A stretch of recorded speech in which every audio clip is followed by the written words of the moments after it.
Você era a criança esperta, aquela que todos elogiavam, a que tirava notas boas sem esforço, a que os professores chamavam de futuro promissor. Mas agora, aqui está você, adulto, perdido, sem saber como aquela inteligência toda não impediu essa sensação de vazio. O que aconteceu? A resposta não é simples, mas começa com uma mentira que você ouviu a vida inteira. Ser inteligente é garantia de sucesso. Ouça com atenção, esta gravação de áudio inclui legendas para que você possa acompanhar com mais atenção e absorver as ideias no seu próprio ritmo. Então, acompanha-nos até o final.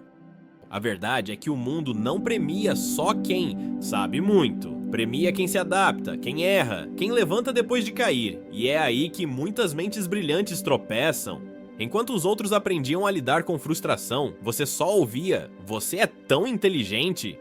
E esse elogio, sem querer, virou uma jaula, porque inteligência, sozinha, não ensina a viver. Olhe para os gênios da história: Van Gogh, Nietzsche, Virginia Woolf, mentes luminosas que carregaram dores profundas. Por quê? Porque enxergar o mundo com clareza demais pode ser um fardo quando ninguém mais vê o que você vê. A criança inteligente aprende cedo que o mundo é cheio de contradições. E isso cansa. E tem mais, o sistema ama crianças obedientes, não questionadoras. Na escola você decorava fórmulas, mas ninguém te ensinou a lidar com a ansiedade de não saber tudo. Na vida adulta, quando as respostas não estão no fim do livro, o chão some. E aí vem a pergunta que dói: se eu era tão bom, por que me sinto tão incapaz agora? A culpa não é sua. Você foi treinado para acertar, não para tentar. E quando o erro aparece, porque aparece, ele não é um passo natural, é um fracasso pessoal. Enquanto os outros seguem em frente, você fica paralisado, revisando cada detalhe, como se pensar muito resolvesse tudo.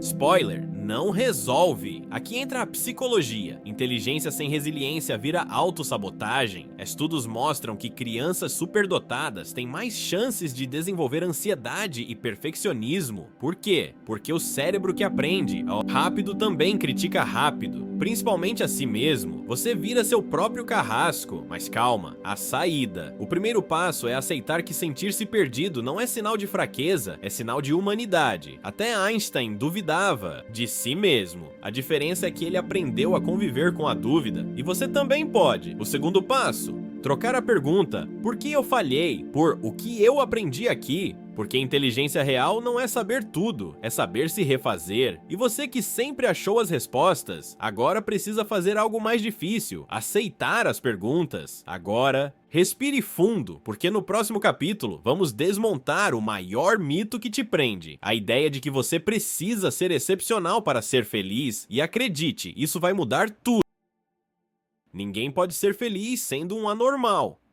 G.K. Chesterton. Você cresceu achando que precisava ser extraordinário para valer alguma coisa, que a sua inteligência era um bilhete premiado, e que se você não se tornasse alguém, terias desperdiçado seu dom. Mas e se essa crença for justamente o que te aprisiona? A sociedade adora gênios, mas esquece que eles são exceções. E pior, faz você acreditar que se não for um deles, é medíocre. Só que a vida real não tem nada a ver com isso. Você não precisa ser Nietzsche para pensar com profundidade, nem Steve Jobs para criar algo valioso. A pressão por ser único é uma armadilha. Olhe ao redor. Quem são as pessoas mais satisfeitas? Raramente são os gênios atormentados. São aquelas que encontraram um propósito simples, mas significativo. O jardineiro que cuida das plantas, o marceneiro que faz móveis sólidos, o professor que inspira alunos. Eles não estão preocupados em revolucionar o mundo, estão ocupados demais vivendo nele. Aqui entra um conceito da psicologia, a síndrome do impostor. Quanto mais inteligente você é, mais chances tem de se sentir uma fraude. Por quê? Porque sua mente compara seu processo interno, cheio de dúvidas, com o resultado externo dos outros, que parece perfeito. Você se esquece de uma verdade óbvia: todo mundo está improvisando. E tem mais: a cultura moderna idolatra a produtividade, como se valesse a pena viver só para produzir. Mas pense, quando foi a última vez que você fez algo só por prazer, sem precisar ser bom naquilo? A criança inteligente perde isso cedo. Ela pinta para ganhar elogios, estuda para tirar nota, lê para parecer culta. E quando adulta, se pergunta: O que eu gosto de verdade. A filosofia estoica já sabia disso. Epicteto dizia: não espere que as coisas aconteçam como você deseja. Decida desejar as coisas como elas acontecem. Em outras palavras, pare de sofrer por não ser quem imaginava e comece a aceitar quem você é. Sua inteligência não é um fardo, é só uma ferramenta. Mas como escapar dessa cobrança interna? Primeiro, pare de se comparar. Você não está atrasado, nem perdido.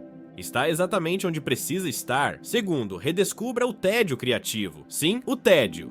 Porque é nele que a mente para de correr atrás de metas e lembra do que realmente importa. E por último, e mais importante, permita-se ser mediano em algo. Escreva mal, cante desafinado, jogue videogame sem estratégia. Perfeição é uma prisão. Felicidade muitas vezes está nos erros que você não precisava corrigir. No próximo capítulo, vamos falar do que ninguém te contou sobre inteligência emocional e por que ela importa mais do que qualquer QI. Tornamo-nos adultos no dia em que deixamos de culpar nossos pais pela nossa vida. Carl Jung. Lembra de você aos 8 anos, antes das expectativas, antes dos rótulos, quando brincar era mais importante do que produzir. Aquela criança ainda existe dentro de você, só está soterrada sob camadas de deveria, preciso e se eu falhar?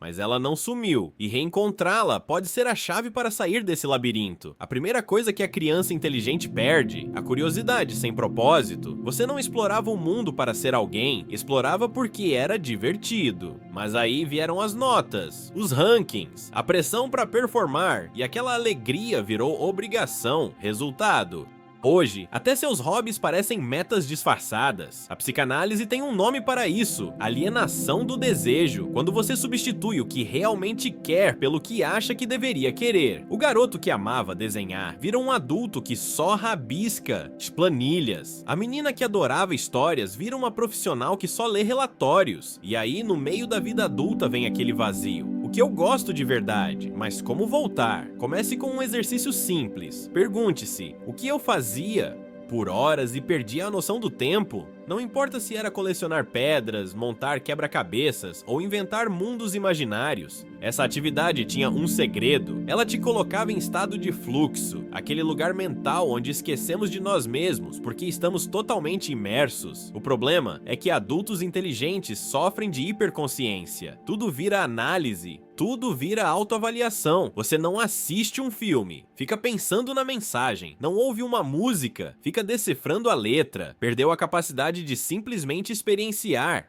E sem isso, a vida vira um relatório, não uma aventura. Aqui entra um paradoxo: quanto mais você tenta se encontrar, mais se perde, porque identidade não é algo que você descobre, é algo que você constrói através de experiências. Criança que você era, não tinha medo de tentar coisas novas, só porque não era boa nelas. E é exatamente isso que você precisa recuperar. Faça um teste esta semana. Experimente algo intencionalmente mal feito. Desenhe um rabisco tosco e pendure na geladeira. Cante no chuveiro sem se importar com o tom. Dance sozinho no escuro.